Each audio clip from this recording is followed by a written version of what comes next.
It's me, it's TRG, the Ramblin Gambler, a vest wearing, ring wearing, trail hawk driving, wheelin' dealin', but never kiss stealin', son of a plumbing salesman. Welcome to the 39th episode of our Casino Kombat podcast. In numerology, the number 39's creativity tends to be focused on benefiting large groups of people rather than only benefiting individual persons. Okay, so point one. Not a big numerology expert, but it appears to me that in numerology, a lot of numbers deal with basically the same thing, right? Seems that way. Maybe the fours will be different. Maybe when we get to 40, maybe that's completely different. We'll find out. Point two. With that said, this episode of the podcast is very much a group effort, and in some very neat ways, at least to me, very neat ways. Let me make sure I can't be sued, and then I'll tell you what we're going to talk about today. Ladies, gentlemen, non-binary persons, the ghost of the man who sang "It's 10:35 in the Heartland, make your move or you never will." Do not gamble with money you cannot afford to lose. Do not gamble with money you need to pay your bills. My past performances are not indicative of anyone's future results, including my own. If you have a gambling problem, contact your local problem gambling hotline. If you do not know your local problem gambling hotline number, send an email to help@casinokombat.com. We will find that number for you. We will make it available to you. Everything I'm going to share with you in this podcast is based in fact. Names and dates have been altered to protect the innocent and the guilty. Minor items, unrelated outcomes may be omitted in the interest of brevity and clarity. Well, some rosewood bitters in that disclaimer, for sure. But all right, group creativity. We've got that this week. I've always said that this podcast is a group effort, but much of that is behind the scenes with people I've known for years or decades. But this week, we have contributions from 3 listeners, and this has been my hopes from the beginning, that over time this podcast would evolve into listeners helping me and each other get better at using casino gambling as a side hustle and a lifestyle extension. I'm not going to say that with a tear in my eye, this is the greatest day of my life. I wouldn't want to borrow that from Richard, but I'm pretty psyched that the podcast is moving in that direction, that group contribution, all of us helping each other direction. I'm going to start us with a Questions My Sons Ask segment this week and talk through those contributions from our Casino Kombat squad mates. Billy with the great last name has been seeing a recurring theme online of people discussing how to select a hotel reward system when going to Las Vegas for the first time. And he's been handing out our kind of internal group standard response, and a lot of people have shared that they never thought about that approach to the question. So since having and using a rewards card is one of the core concepts, I thought we would do a quick segment on that today. I traveled some this week, and I'll share those results with you probably fairly quickly because I don't have much in the way of observations, really kind of just results. But I did get a very unique, fun, kind of interesting experience that I'm going to call TRG and the Middle Circle of Madness, and I'll share that with you in today's VIP Lounge. Look, it could be a teachable moment, but you folks have heard that lesson before, and you'll probably hear it again if you listen long enough, so we're just going to have some sips and hopefully an entertaining story of the kind that gets swapped in a casino VIP lounge. I always like to help out new listeners and tell them the basics, so let's run down that list as quickly as we can. Item 1. I wrote an ebook on how I play slots, because you shouldn't be able to repeatedly profit on a monthly basis playing slots. But almost 2 years ago, I created an EBR, experimental bankroll, and started testing an idea for playing slot machines like I play blackjack or Bach.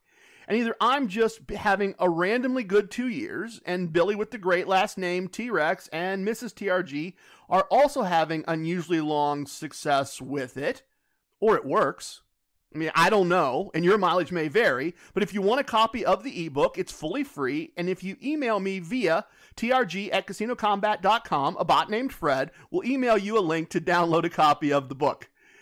The Golden Fan, Queen of the Inner Circle, First to the Ring, and Master of Details, Second to the Ring, both used clues in the podcast to play the game of what casino is TRG's home casino. They both figured it out and received a custom one-of-a-kind shirt and membership in the Inner Circle of Casino Kombat. My home casino is called Casino 2. I've been consistent with that label since episode 3 of this podcast.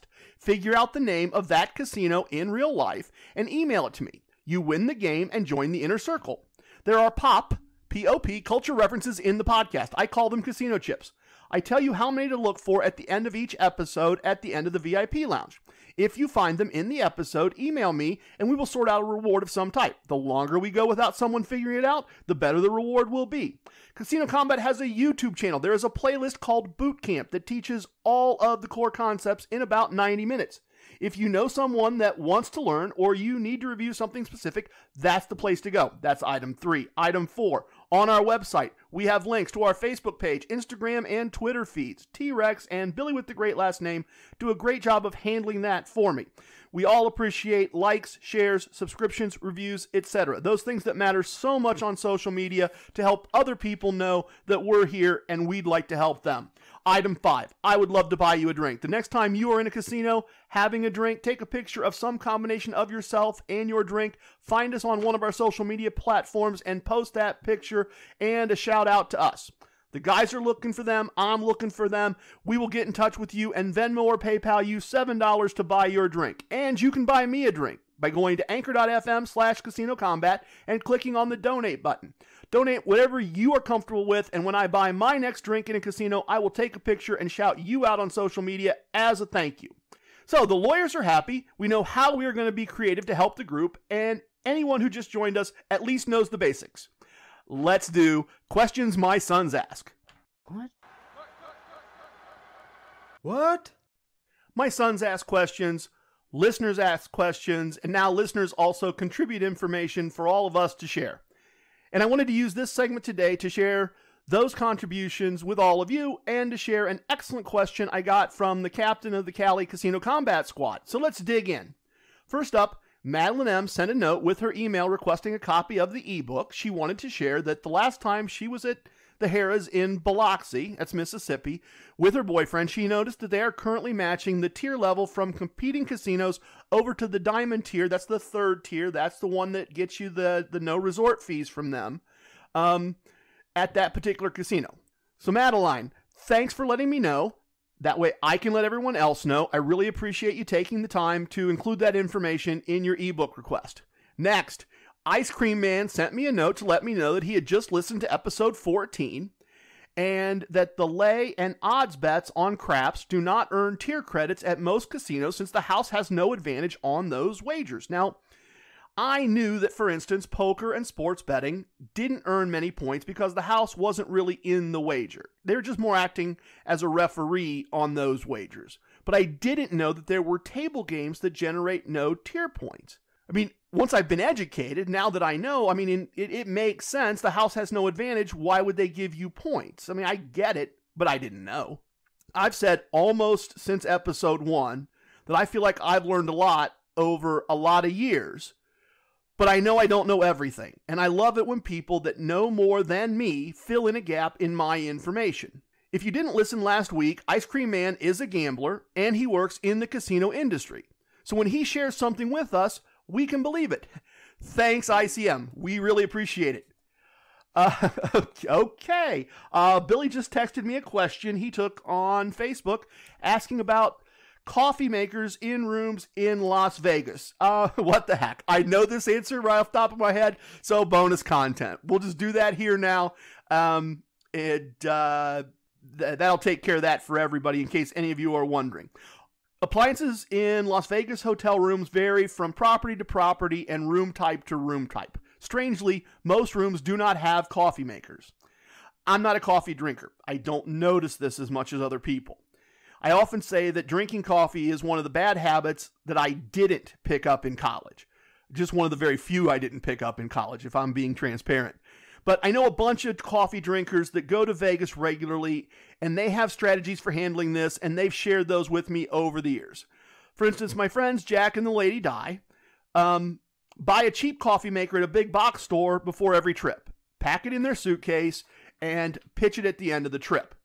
The amount of money they save on coffee and the time they save not going down to the lobby or to the restaurant for coffee more than pays for the inexpensive coffee maker. I know people who do the same thing, but they buy the coffee maker in Vegas on the way to the hotel from the airport. Finally, I know one person with a very strong opinion about how their coffee should be made, who ships a higher-end coffee maker to the hotel a few days before they leave, and then has the hotel ship it back to them at the end of the trip. I would not go that far, but then again, I'm not a coffee drinker. Let's quickly run down the rest of the appliances while we're on this topic. Some hotel rooms have a fridge, and some do not. Some suites have a full-size fridge. Some suites have a full-size fridge. Ask before you go if it's important to you. Just call them and ask. Most hotels will put a fridge in your room for a small fee if you ask for one, and most of them will waive that charge if you tell them you need it to store medication, which creates kind of one of those heroes and crooks dilemmas, right? Do you tell them it's for medication when you just want to keep your wine and snacks cold? As I always do with these heroes and crooks things, you guys figure that out, right? You guys decide if that's a hero or a crook move to say it's for medication when it's not. Finally, not a lot of people know this, but most of the major casinos on the Strip, if you need a microwave, the front desk will send up one of those for a small fee. But the only way I know of to avoid that fee would be to get in touch with a host and see if a host will comp that out for you. Very impromptu, didn't plan that, but there you go. Appliances in Las Vegas. Back to your regularly planned podcast. COC, the captain, and Callie and I were messaging some this week, back and forth. He's been doing some casino combat for a while now, which is to say he has incorporated casino combat techniques into his gambling. I'm not going to share any of his private information, but to paraphrase, I would say he is playing his own version of my meta martingale strategy, TRG Wagering System 3 if you recall, and having some success with it. We talked about some possible tweaks to his game, but his question that I responded to privately and wanted to talk with all of you about was, do you have, you being me, do you, TRG, have a percentage of tables that you win at? I know you give results, but I was wondering if I'm doing something wrong. Or do winning tables occur only maybe 55% of the time, and that extra 5% gives you the winning for the month? This is a tremendous question, and it's actually not a question I had thought to consider. It's not a number of mine that I had ever looked at, but he's seeing it differently, and once again, that's us being a group, and that's why I wanted to bring this to you. See, this question is an application of Casino Wisdom number 99, and this is the most important of the casino wisdoms. If you don't know your numbers, you don't know your gambling, but I know my numbers. So while I had never considered this question, I was able to answer this question very precisely. So, pulled up last month's numbers, and obviously this varies from month to month, and I may start reporting this to you every month. I'm going to try because I think it's an excellent thing for all of you to know, and an excellent thing for me to know, honestly. I just never thought to look at it. But last month, 40.9% of tables were losing tables, and 59.1% of tables were winning tables. So yes, a small percentage of tables create the table portion of last month's win. I took a quick look, and that appears to be generally consistent month to month, for the most part. Upper to mid 50%, sometimes a low 60% value. And I have a lot of tables with a win of 9 to 11 units. And I leave a lot of tables after losing 6 to 8 units. That gap is created by my positive and negative exit points. That gap is how you can finish with and have a winning month, even if you just manage to be a little better than 50-50 on winning versus losing. And think about that. That makes sense in a lot of ways, in both a forwards and a backwards kind of way, in my mind. The house is comfortable at blackjack with winning 30 cents, approximately 28 to 40%, depending on the rules, or 28 to 40 cents, depending on the rules, out of every 100 wagered. With what I do with casino combat, with the techniques here, if we're getting ahead of the house 5 or 6% of the time, and that's generating us, call it a 3-unit profit every time, that's us being the house. Or that's us turning the house advantage against them by good techniques. And here's the other thing. What does Casino Wisdom number 38 teach us? Luck is the intersection of opportunity and preparation. Sometimes a table just runs and runs and runs in a positive direction. As long as we are prepared to play until the results tell us to leave, and we have the ability and discipline to continue playing whatever game we have selected properly, those opportunities generate the bigger wins, and they don't come around very often. On August 1st, Mrs. TRG and I won money at 2 different tables for hours. Both tables for both of us, just boom, ba boom, ba boom, ba boom, ba boom, ba boom, ba boom, just stayed winning. And then honestly, we didn't do much more than play even the rest of the month. And a few months later, we had an entire month where we just won a little, lost a little, and never really had a big win. Those months happen as well. But here's the thing. The big losses, I shouldn't say small, the big losses, the losing and losing and losing and losing and losing at the table, those don't happen because we don't sit there and do that.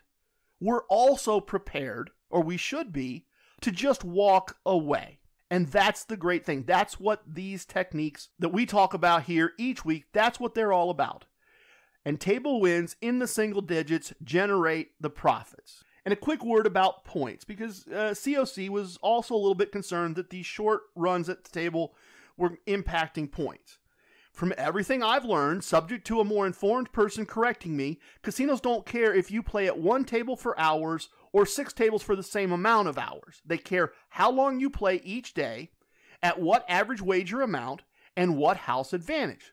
That all goes into a formula. Well, I guess we call them algorithms now, not formulas. But anyway, it all goes into the algorithm, and that algorithm indicates how much you are expected to lose, and that expected loss level determines your comps. Thank you, COC, for bringing that excellent question to our discussion, and I hope my other suggestions for you personally are helpful. There we go. That was some great creativity from everyone involved, and it benefits the group. Perfect. Let's do the core concept segment next.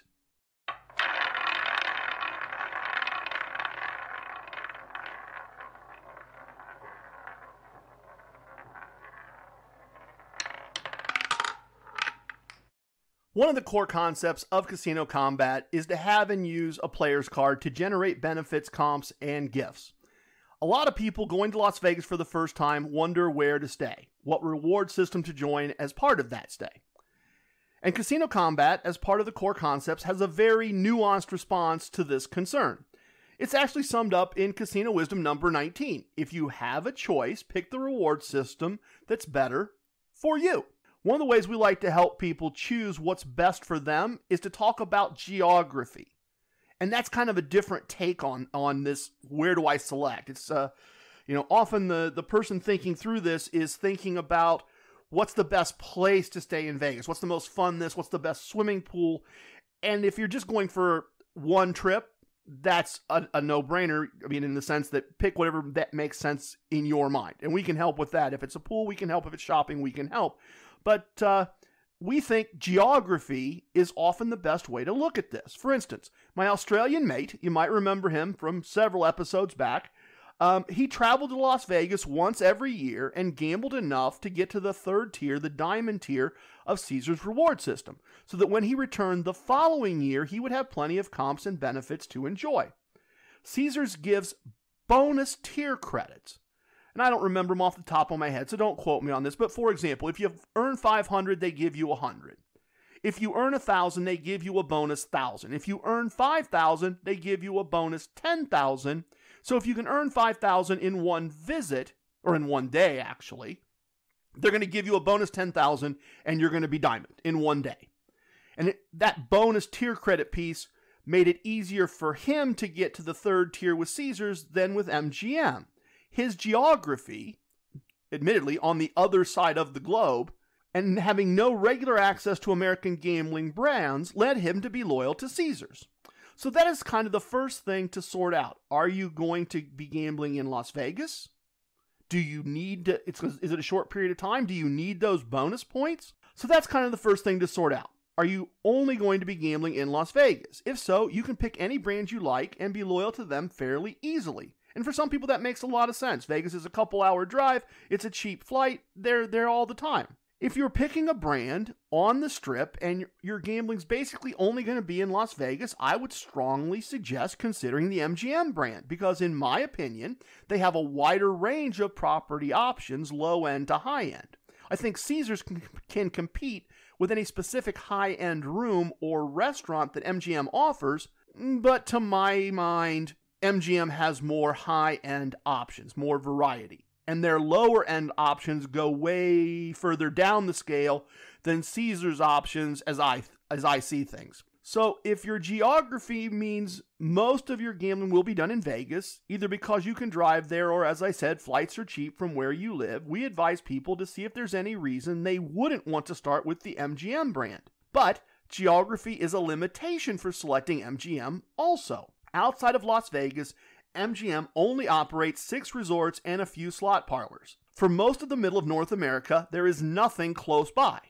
So as a result, taking geography into account, for most of that portion of North America, Caesars, My Choice, or even Boyd will provide options to continue the Las Vegas relationship if the first-time visitor is interested in that after they return home.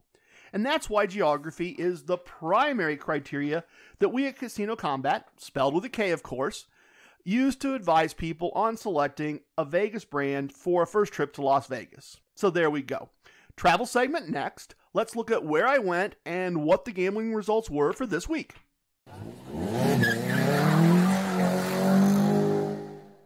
As the sounder to start this segment indicates, a lot of my travel involves driving, which means day and night, good conditions and bad. Sometimes all you can do is drive through the night, head for the light, try to hold it on the road. Thank God for the man who puts the white lines on the highway.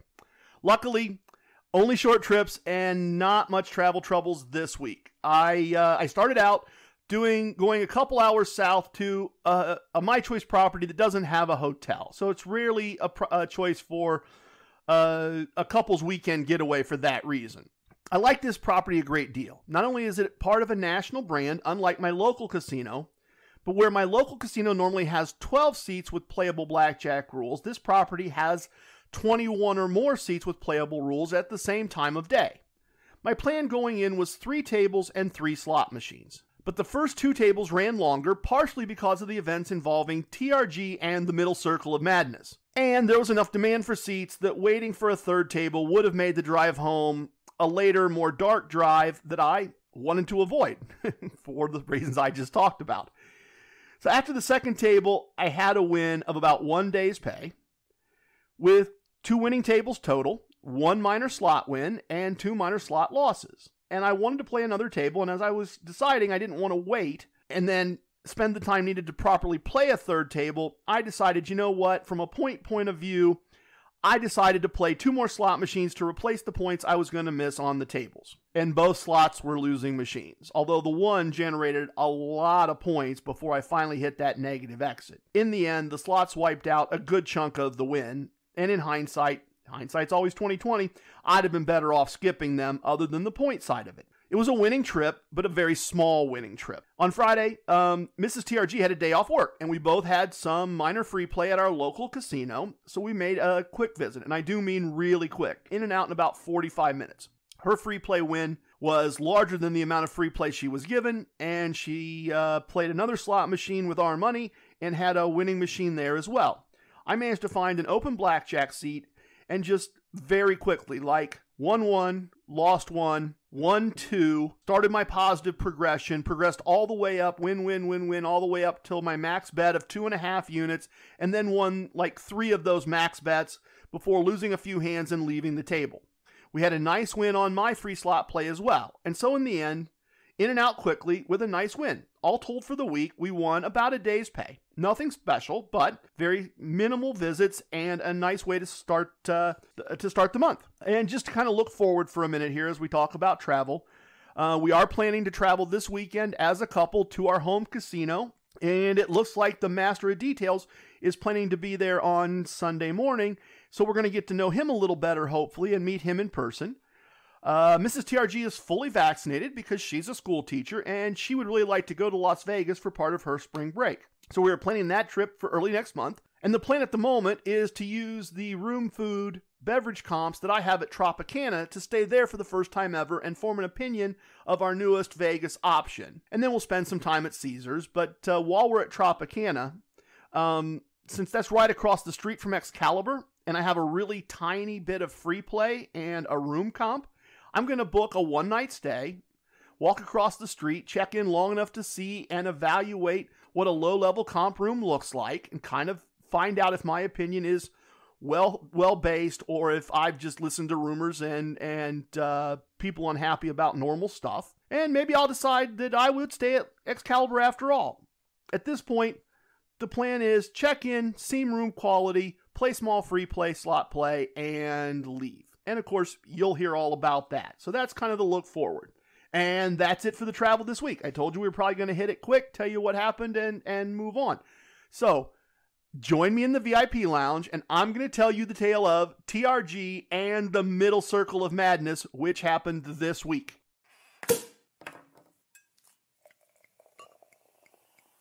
Oh, a little bit of the bubbly.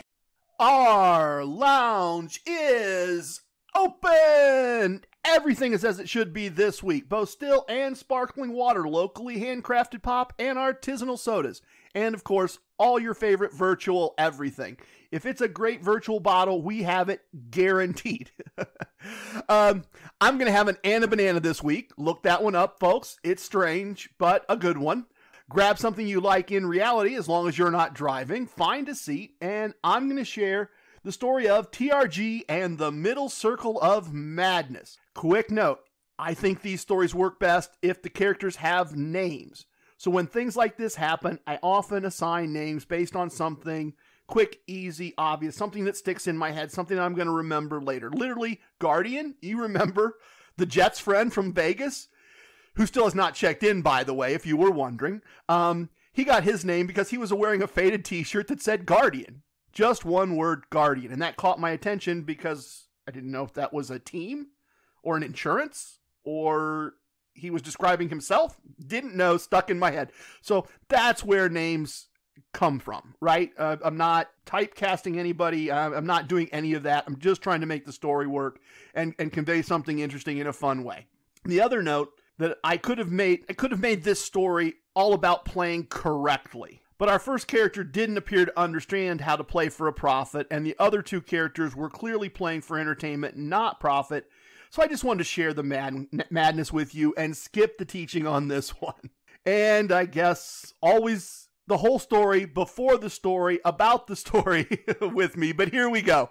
TRG and the Middle Circle of Madness. So when I find the first table on my trip south, the Michelin Man is playing the center circle at the table, and after a few hands, he colors up, and he gets up, and he leaves, and he walks away. And Mrs. Great Braid starts to sit down and is asked by the dealer to wait so the seat and table can be sanitized. She waits while we play a hand, myself and another gentleman at the table, and the Michelin Man returns. And little did I know, the madness had actually begun at that moment. He is saying, gonna play my profit, and holding a single green chip. So he walked away for enough time for a hand to be played and a conversation to be had with the dealer and another player. And usually that amount of time helps me make better decisions about gambling. And maybe this was his better decision. He decided to return. I suspect it was the madness. Stick with me. So he's sitting there saying, gonna play my profit, which reminds me a little of Gollum calling the One Ring in The Lord of the Rings, my precious. So I start paying a little more attention to him. Obviously, it appeared to me he had left the table up exactly $25, one green chip, because that's what he's holding his hand saying, gonna play my profit. So he bets his profit, and he wins the hand. And repeating, gonna play my profit, he now makes a $50 bet. The green chip and the green chip he won. His next hand is a 10 against a dealer's 7. He should double. He clearly knows he should double, but he shakes his head and says, I'm only playing my profit. He gets a 2, and he hits, since I guess he knows that hitting 12 against a 7 is the correct play. Now he gets a 10, and he leaves even, saying, had to play my profit. So instead of a $25 profit that he had just a few minutes prior, he now is just even. And a corner of my brain is saying, if Trucker Mike was here, he knows what's coming next, and I think I do too. Of course, he would have been right, Trucker Mike would have been right, and I would have been right. The dealer has 8 under for a total of 15, and would have busted on the 10 the Michelin Man took that he wouldn't have taken if he had doubled. He could have increased his winnings from $50 to $150 if he hadn't been so focused on playing his profit, or if he'd have walked out with just his profit. So after another sanitation, Mrs. Great Braid sits down, and I quickly realize this particular betting circle may be the cause of all the weirdness. Wait, no, not weirdness, madness. Sorry, we are using madness here for alliteration and the pop culture reference that it creates. Almost immediately, Mrs. Great Braids is dealt a pair of 3s against a dealer's 10. And of course, she's in the grips of the madness, and she splits them even though she shouldn't. She gets an 8 on the first of her 2 cards for a total of 11, which would normally be a double. And that's also the entire reason why you split in the first place, to get more money on the table so that you can get 10s and 11s so that you can double to get more money on the table. So of course, caught up in the madness, she doesn't double. She takes a card and gets a 6 for a total of 17, and that would normally be a stay, but no, she takes another card on her 17 and busts. Hand ruined. First hand of 2 ruined. Her first card on the second 3 is a 3, and she doesn't split it again, because of the madness, I assume. Later, she splits 10s against a dealer's 8 showing, gets a 5 as the first card on the first split, and doesn't take a card to improve her hand. She gets a 10 as the second card on her second hand, and doesn't split again. At this point, I can understand that she was just gambling for entertainment, and would stop when her money was gone. Her money went, and she stopped. The spot was marked for sanitation, and she came up and asked if her husband, Mr. Great Braids, could play without it being sanitized since they were married. The dealer said that was fine, and Mr. Great Braids sits down, and his first hand is, of course, a pair of 4s against a dealer's ace. Before the dealer had even checked to see if he had a blackjack, I could see it in the man's eyes. He been completely pulled in by the middle circle of madness. He was going to split those 4s against the dealer's 8, and he did, and he lost both hands. Now, just to add to how bizarre this all was, the third player at the table was very skilled, and he and the dealer and I, this whole entire time, we're talking about the podcast and about how to play hands. We were talking in detail about a total of 16 against a dealer's 10 and how to play it correctly. And why, even though you're probably going to lose, we have all this kind of like an hour-long, really elevated discussion about the ins and outs of playing blackjack well.